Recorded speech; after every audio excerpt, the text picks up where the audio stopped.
Hey, you guys, it's Mrs. Leuse. It is Wednesday, September 2nd. You just came back from break, and now you're doing your main idea and details lesson. You're going to listen to this lesson and continue learning how to identify the main idea and details. Remember that you're learning right now and just watching. Tomorrow, you'll actually be doing an assignment on ReadWorks, but not today. You're just watching. So let's go back to our article from last time on Disneyland's first day. I'm going to reread it, and then we're actually going to go ahead and fill out a worksheet identifying the main idea and what would be three good supporting details, okay? So I'm going to go ahead and read Disneyland's first day. So let me zoom in here so you guys can follow along. So I know I read this yesterday, but we're going to go back and talk more about how do I identify the main idea and details. Disneyland in Anaheim, California is a popular tourist attraction with about 15 million visitors each day. The happiest place on earth, however, was not so happy on the first day it opened back in July of 1955. That day is still known as Black Sunday, as it was perhaps the darkest day in Disneyland's history. A number of unexpected things happened to make it such an unsuccessful first showing. For example, the nearby freeway had a 7-mile traffic jam, and police declared it the worst mess they had ever seen. Fantasyland had to close temporarily due to a gas leak. Many of the rides and attractions broke down with the strain of so many guests. Main Street's asphalted streets softened from the heat, causing women's high heels to get stuck in the gooey tar. A local plumber's strike caused a shortage of plumbers, and although the restrooms were finished, none of the drinking fountains were ready. Although Disneyland's opening day was disastrous, Walt Disney and his crew learned from the experience and eventually turned things around to make it a success, which we all know now is a huge success because now, or before this year, Disneyland was open and many of you have probably visited there before. All right, so let's go ahead and learn how we identify the main idea and details. So remember, the main idea is what is the text mostly about. The details are what are the smaller parts of the text that support the main idea. So here's a picture of a tree branch, and I wanted to use this tree branch to help you think about main idea and details in another way. The tree branch would be our main idea, and what comes off of it are the three most important details from the text. So let's first identify the main idea. We would say that the main idea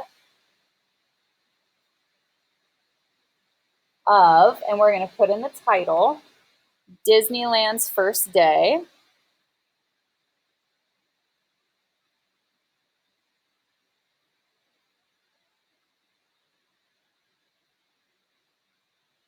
is that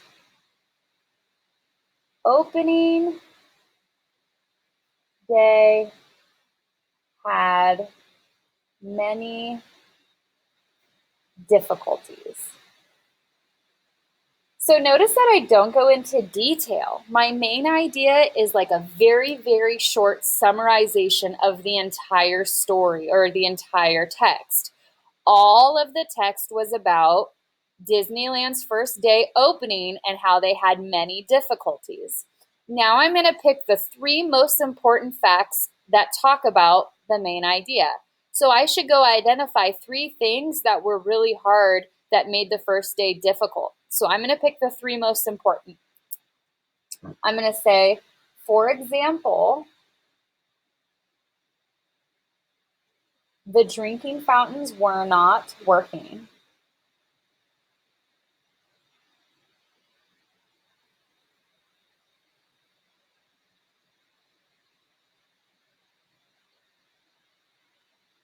Okay, now I want to pick another one that's really important, one of the main ones. I'm going to talk about the traffic jam. Also, and notice I'm not using word for word. I'm not copying it. I'm still putting the detail in a complete sentence, but in my own words. I don't want you to just go copy it. Put it in your own words. Also, there was a traffic jam.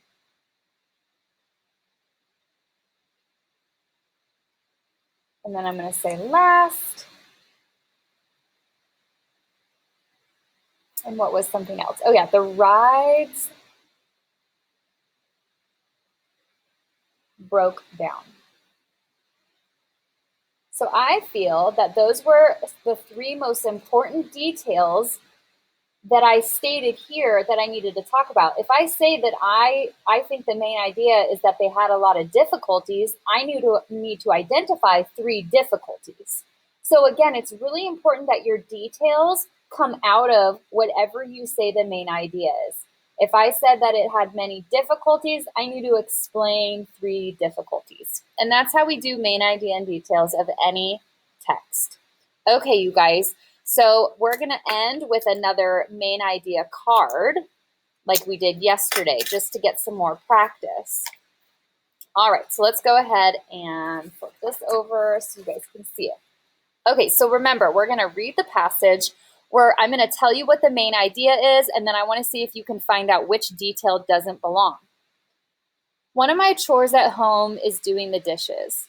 I don't mind unloading the dishes, but I absolutely detest washing dirty dishes. I also hate taking out the trash. Dirty dishes have a disgusting odor. When dishes have been sitting out for a while, everything gets crusted to the plate. Gross! Okay, so the main idea is that this person, let's just say we're going to say he doesn't like doing dishes. That's the main idea. Which of the details don't belong? Can you see it? The detail that doesn't belong is I also hate taking out the trash. Why does that not belong? Because it has to do with trash. Trash is not what the main idea was. Everything on here was about dishes. So this is a sentence in detail that does not belong. Let's do another one. Throughout its lifetime, a butterfly goes through metamorphosis. Metamorphosis occurs in a variety of animals. A butterfly begins life as an egg and then hatches into a caterpillar. Then the caterpillar creates a cocoon. An adult butterfly then emerges from the cocoon. This one's a little bit trickier, but there's definitely one sentence that doesn't belong. Let's first identify what the main idea is. The main idea is about butterflies. Butterflies and metamorphosis. That's what all of this is about. So which one does not really go with the fact that we're talking about butterflies? Hint, hint. It's this sentence right here. Metamorphosis occurs in a variety of animals. We don't need to know that. That has nothing to do with what the main passage was, which was about butterflies. So this is the sentence that doesn't belong. All right, you guys, you're done learning about main idea and details today. If you go back on this schedule, now that you're done with language arts, you're going to be joining me for Zoom for daily 4, and that is only for Orange Group. If you're not in Orange Group, you're going to go look below and see what your daily 4 assignment is. Okay, you guys, talk to you later.